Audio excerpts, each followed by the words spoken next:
Let's read this question. So this question says a rectangular coil of length 0.12 meter and width 0.1 meter having 50 tons of wire is suspended vertically in a uniform magnetic field of strength 0.2 Weber per meter square.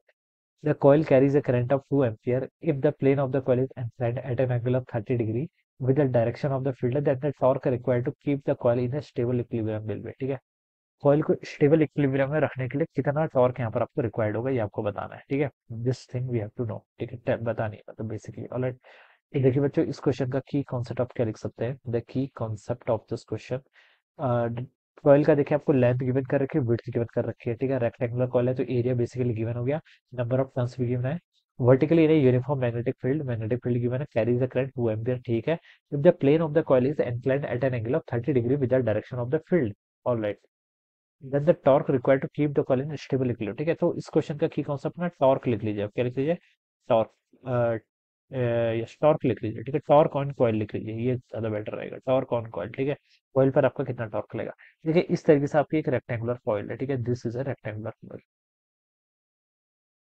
इस तरीके से कि आपकी कोई rectangular coil है, ये इसका मान लीजिए एक्सिस है। ठीक है, ये आपका मान लीजिए इस एक्सिस अगर रोटेट करेगी तो मैं मानूंगा कि ये ऐसा है। ठीक कुछ। ठीक है, इसकी लेंथ और विड्थ आपको गिवन कर रखी है। लेंथ कितनी है आपकी, ये लेंथ एल से रिप्रेजेंट कर लेता हूँ। चलिए, ये इसकी विड्थ को मैं डब्ल्यू से रिप्रेजेंट कर लेता हूँ। ठीक है, एंड 50 नंबर ऑफ टर्न्स। देखिए नंबर ऑफ टर्न्स आपके 50 नंबर ऑफ टर्न्स है, is suspended vertically in uniform magnetic field of strength. ठीक है, अ, इतना मैग्नेटिक फील्ड की स्ट्रेंथ दे रखी है। ठीक है, कॉइल में देखिए करंट भी फ्लो कर रहा है आपका कितना, 2 एम्पियर के इक्वल। ठीक है, if the plane of the coil is inclined at an angle of 30 degree with the direction of the field. ठीक है, if the plane of the coil with the direction of the field. ठीक है, field की direction देखिए, field आपका मतलब इस तरीके से कुछ होगा। ठीक है, दिस इज द फील्ड। ठीक है, ये आपका मैग्नेटिक फील्ड है, ये इसका प्लेन है। ठीक है, प्लेन और इसके बीच का एंगल आपको क्वेश्चन में गिवन कर रखा है कितना, 30 डिग्री दे रखा है। This is 30 degree. If the plane of the coil is inclined at an angle 30 degree with the direction of the field, the torque required to keep the coil in the stable equilibrium. Stable equilibrium में रखने के लिए इसको कितने,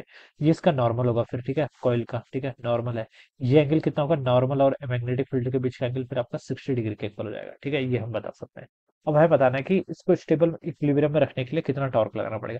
देखिए torque इस पर act कितना होगा, पहले तो आप ये बताइए। टॉर्क ही आपकी करंट कैरिंग लूप है, करंट कैरिंग लूप पे टॉर्क किसके इक्वल होता है, एम वेक्टर क्रॉस बी के इक्वल। एम के यहाँ पर आपका मैग्नेटिक मोमेंट। ठीक है, मैग्नेटिक मोमेंट किसके इक्वल होगा, आई इंटू ए के इक्वल। ठीक है, तो आई इस पर करंट फ्लो कर रही है, इसका एरिया मान लीजिए ए वेक्टर है। ठीक है, क्रॉस कितना हो जाएगा, बी हो जाएगा। ठीक है, और नंबर ऑफ टर्न्स भी गिवन कर रखे, तो मैग्नेटिक मोमेंटम है एन, यहाँ पर आपके नंबर ऑफ टर्न्स है, तो ये तो आपका टोटल इस पर जो टॉर्क लेगा वो आ जाएगा। ठीक है, टॉर्क एक वेक्टर क्वांटिटी। ठीक है, और दो वेक्टर क्वांटिटी का क्रॉस प्रोडक्ट भी आपको वेक्टर ही देता है। ठीक है, इतना हो जाएगा। अब torque is equal to N I A B. ठीक है, इसको आप क्या लिख सकते हैं, इसको हम देखें N I A B, A cross B को लिखेंगे तो ए बी साइन थीटा के इक्वल। ठीक है, but theta is the angle between, theta किस किस के एंगल बिटवीन है, एरिया वेक्टर और मैग्नेटिक फील्ड के बीच में, जो आपको कितना दे रखा है, 60 डिग्री के इक्वल गिवन कर रखा है। कितना, 60 डिग्री के इक्वल आपको यहाँ पर गिवन कर रखा है। ठीक है,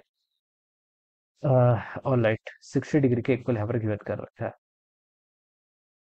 ठीक है, देखिए बच्चों, U is equal to potential energy किसके इक्वल होती है, उसकी इसकी होती है माइनस एम डॉट बी के इक्वल। कितनी होती है इसकी, माइनस एम डॉट बी के इक्वल, ये इसकी पोटेंशियल एनर्जी होती है। ठीक है, स्टेबल इक्विलिब्रियम में देखिए हम बता सकते हैं इसकी पोटेंशियल एनर्जी क्या होनी चाहिए, नेगेटिव होनी चाहिए। ठीक है, पोटेंशियल एनर्जी क्या होनी चाहिए, नेगेटिव।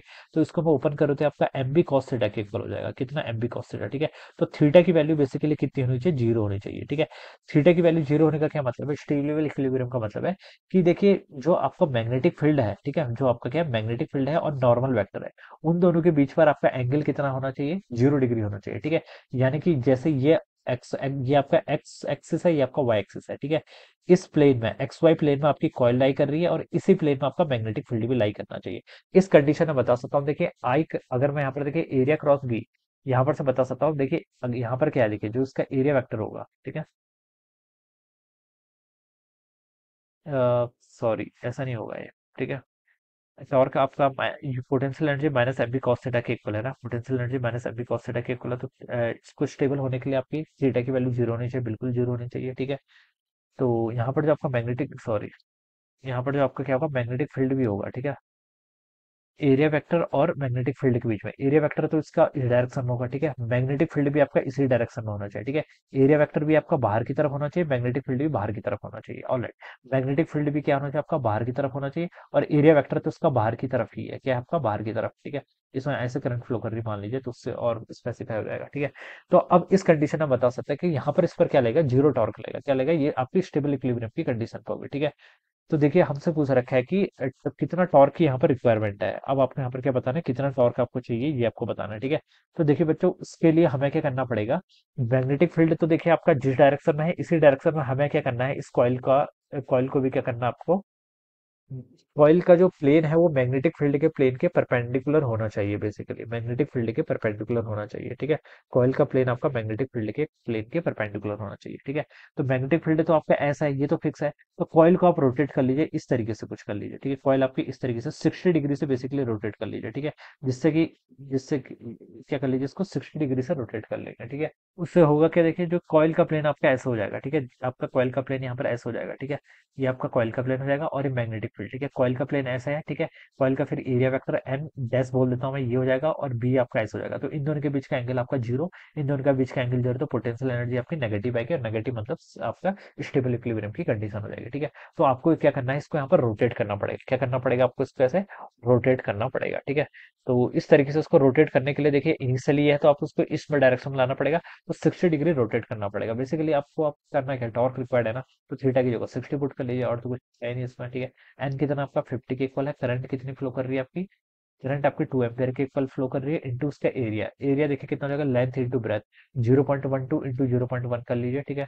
तो ये आपका 0.012 के इक्वल हो जाएगा, ठीक है। हाँ ये हो जाएगा, ये आपका एरिया आ गया, ठीक है। ठीक है, इंटू आपका B magnetic field, magnetic field कितना आपका यहाँ पर 0.2 के इक्वल है, इंटू आपका थीटा 60 है तो साइन 60 कितना हो जाएगा आपका √3/2 के इक्वल, ठीक है।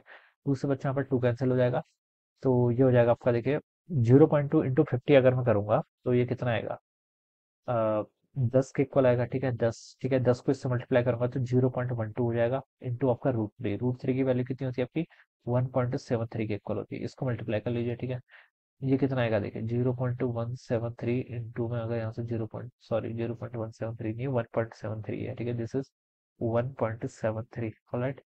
1.73 इंटू 0.12 करूंगा तो एक 346 तो ये हो जाएगा, और यहाँ पर आपका 173 आ जाएगा, तो 6, ठीक है, और 7, और ये आपका 20, तो यहाँ पर से आपका 1.73 और 3 यहाँ पर, तो 2.076 कोई ऑप्शन है। टू कैसे होगा, कहीं मिस्टेक हो रही है, 0.2 होगा ना, 0.212 इंटू, हाँ ठीक तो है, 2 इंटू 2 4 होगा ना, तो 0.2 आएगा, सॉरी कैलकुलेशन मिस्टेक होगी, 0.2076 आएगा। यहाँ पर टू है, यहाँ पर टू है, तो टू टू जा फोर, तो 0.2076 आना चाहिए, कितना 0.2076, ठीक है। इतना क्या न्यूटन मीटर टॉर्क है ना, तो ये इसकी यूनिट क्या होगी न्यूटन, इतना टॉर्क आपको यहाँ पर लगाना पड़ेगा, ठीक है।